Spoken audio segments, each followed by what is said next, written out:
الله پاک یو خصوصی مهربانی پما وکړه چې زه ملا کړم. بیا ما د طالبګرۍ په زمانه کې خدای ته 2 سواله کړي. یو دا چې یا الله زه چې څه وایم نو ما په پوهې کې او بیا په خپل دور حیات کې خدای مال توفیق راکا چې زما جبا دا سیوا ستا او ستا د حبیبنا د بل چا په صفت گویا نه ستاسو دوا ده چې ما په خپل زندګۍ کې دا د غریبۍ سر د چا په مخ کې ټیټ کړی نه دی. 19 کاله د پاکستان وشو او په 19 کاله د پاکستان کې دا زما ریکارډ دی چې یو حکومت هم د بجلیګر مولا سر په خپل مخ کې ټیټ کړی نه دی. او دا مې ایمان دی چې ترڅو په ما کې روح وي او سارا کې چلیږي تر هغې به یو حکومت هم زه پرې نه دم چې ترڅو پورې د پاکستان قانون د خدای قرآن شوی نه. عزیزانو پاکستان زمونږ ملک دی، زمونږ وطن دی، زمونږ ملک پې وینې توی دي، ښځې پې کونډې دي، ښځې پې بېعزته شوي دي، دا قبایل پې شهیدان شوي دي. دا زمونږ ملک دی، دا د چا د پلار جایګیر نه دی. دا راغلیا به تې د مچ غوندې غورځو او د دې ملک قانون به قرآن کوو.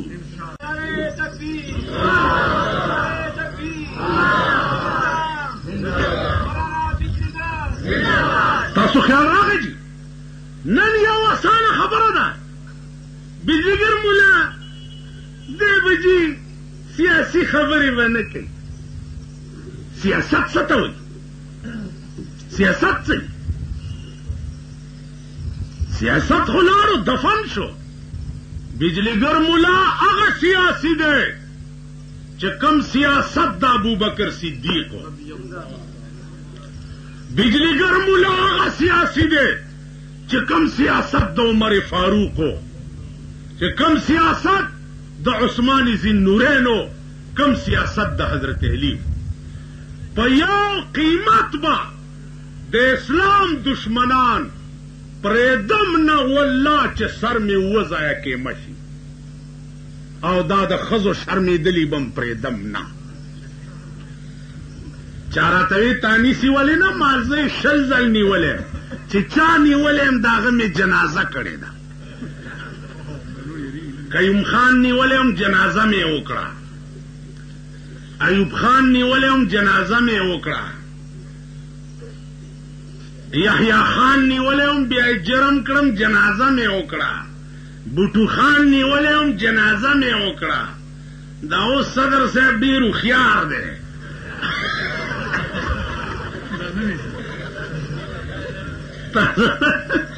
نیول صحیح نیول صحیح. ہر حال میں حق بات کہیں گے، ہر حال میں حق بات کہیں گے، ممبر نہ صحیح برسرے دار کہیں گے. ہر حال میں حق بات کہیں گے، ممبر نہ صحیح برسرے دار کہیں گے. دا باطل مقابلہ با ہر وقت کہے، ہر وقت. کمیونسٹ پدې ملک کې دا شاخه تاخه زامن راټول شي زه کمیونسټ یم. لکه د ګډې ځای ته پوهېږې چې کمیونسټ څه ته وایي؟ ته پوهېږې؟ د دې داسې مثال دی لکه په دې کالج کې یو ساینسدان هغه داسې کوک کیڼتلو. دا د ساینس استاد چې په کالج کې وي نو هغه داسې کوک ځي چې دا د ساینس استاد دی ریسرچ کوي. استاد خو ساده یې پوهېږئ نه که نه د مومندانو رونه یې یو مومند مړ شو په قبر کې ته ملیکو تپوس وکړې من ربکه هغه ورته ویل جوکه غولی څه رب کې یو قپ مړی به نه چاته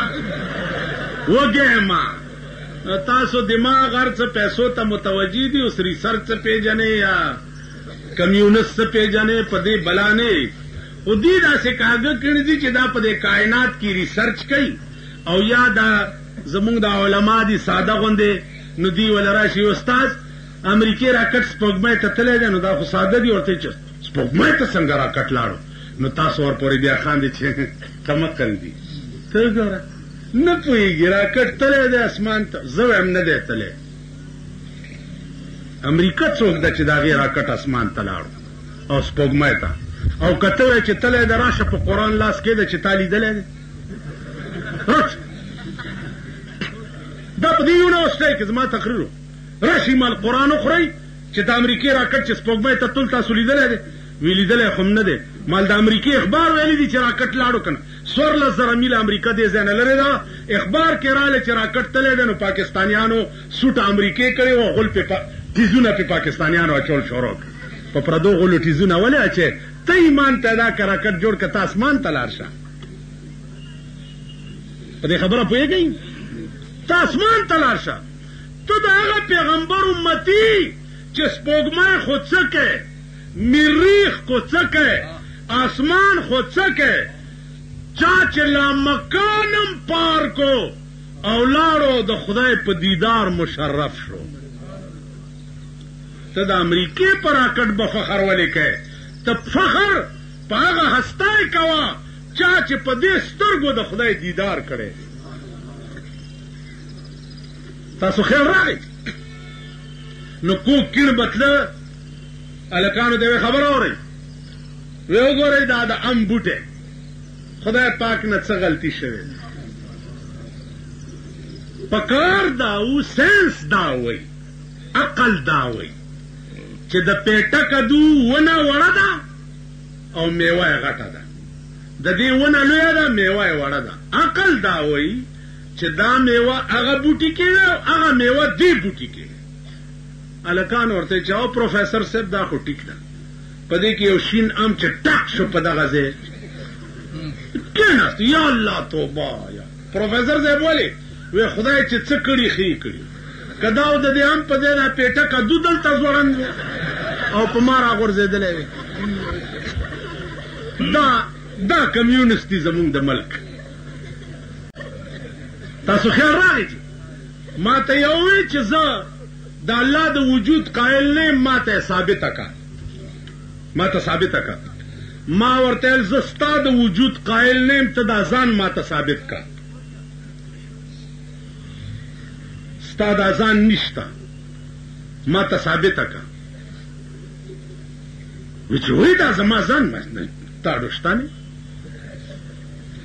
وی دا زه څه یم څه خبر ته څه یې نه تاسو خیال راغی وی چې خدای چې شته مونږ یې وینو ولې نه په دې خبره پوهېږئ نه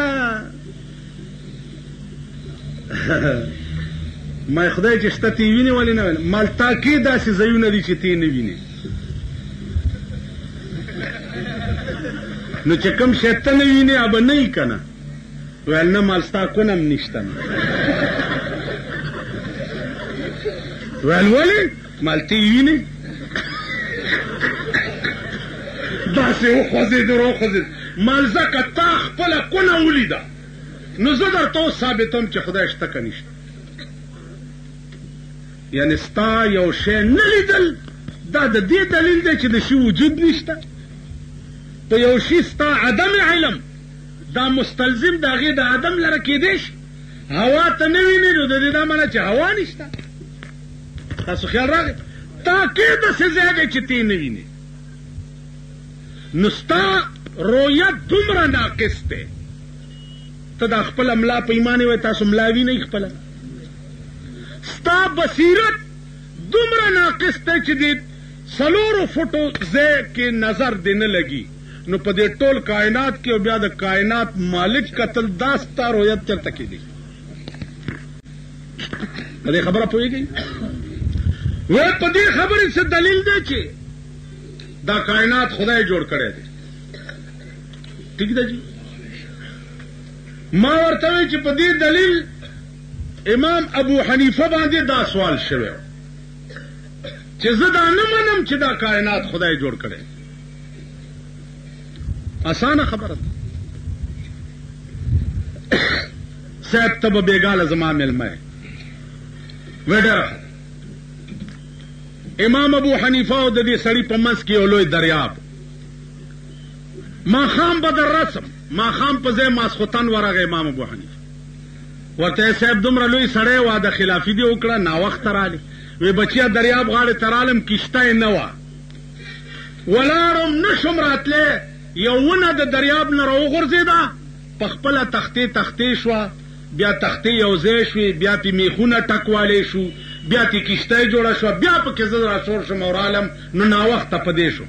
ویل ترکان مرکان نه و مال نه، په خپله راوغورځېده او تختې شوه، واره شوه، کشته یې پې جوړه شوه، زه پکې رالم. وی خدای ته وګوره دومره لوی سړی کشته یې بې ترکانه څومره جوړېدی شي. نو ورته ویل بدبخته چې دومره کشته یې بې ترکانه نه شي جوړېدی، نو دا دومره لوی کائنات بې خدایه څنګه جوړ شي؟